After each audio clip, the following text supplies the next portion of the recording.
met you in the cypher at Laguna Creek, where bare hands and lunch tables made for booming beats.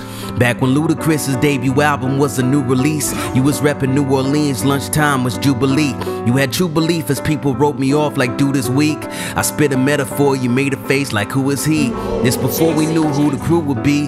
Second thought was 2T, you and me. I brought curtains A, Paul was cool with Jay. We were like Chuck D and Flavor Flav. Wait, that's way before our age. This circa 99, Outkast were in they prime, and NERD gearing up, preparing to shine. People pull me aside like, what's up with your mans? Why his shirt hug like that? Why he ain't got no FUBU brand, a fitted cap? He was rocking tight jeans and trucker hats, and look at that. Now we all got skinny jeans and shirts. Just remember where you seen it first. We used to see him at his work at the Popeyes off Stockton. Free chicken he sneak, send us home with boxes. We feed our whole family for weeks, just microwaving hot sauces. Often drift to talking gift, I'm getting off a topic.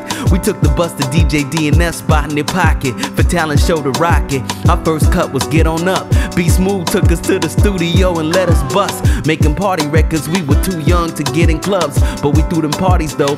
DNF had the vision and his mama bought us clothes, matching shirts with names on them, maybe even hammer pants. We ain't know how to handle that. We was thankful, but ain't no way that we was rocking those. Should've caught our reaction on Candy Cam. Your senior year was priceless. You had that nice tinted green Mitsubishi with the lights in it. I'll be in the back right listen as you spin in Slum Villa. J Dilla and Gorillas, Mike Quincy tripping like how they make music like this. And well, with the cars brought the girls, and with the girls came the trouble. That's when crews started to break like a huddle in the factions and couples to be coupled with some fine women in the hopes of strange love. Didn't talk for 8 months, I'm ashamed of. Our biggest fight involved a girl I don't even remember the name of. Stupid. I mean, thank God we had our music. As a college freshman, I reviewed it, called and said, what the hell are we doing? This is history like ruins, but not to be confused with something ruined. Mama told me keep OJ in your life always. He used to call on Thanksgiving and my dad's birthday. Like how you know my dad's birthday? We like the way both our middle name was his first name, but where were we? Oh yeah, when those were the days when everything was happening. I was on TV and traveling. Told you I wanted to make an album and wanted to have a band. I said I needed a drummer. He said I'm your man. I remember us dreaming of this fiction. That's when he told me speak it into existence. I still keep this wisdom, and man, we did it. Tour van we rented, just like we said, from Santa Cruz to Merced, from Atlanta to New Hampshire. But you was sorta made to mature between the first and second tour when your cousin Kelvin died so young at 24. I'll let you know later, I should have been there for you more. We hit the road like Jack. We was in DC the day the White House turned black, the first election of Barack. By the time it was announced, we were in Pennsylvania, Middletown. We celebrated at a gas station. It was the only place around.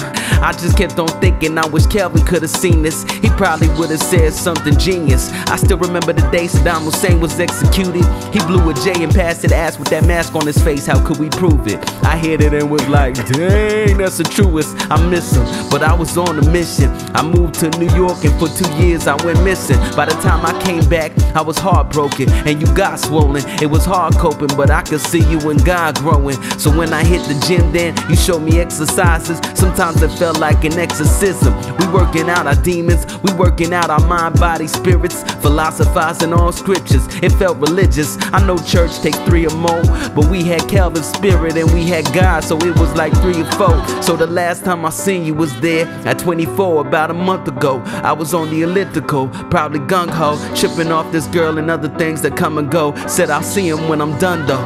By the time I was finished, you were gone.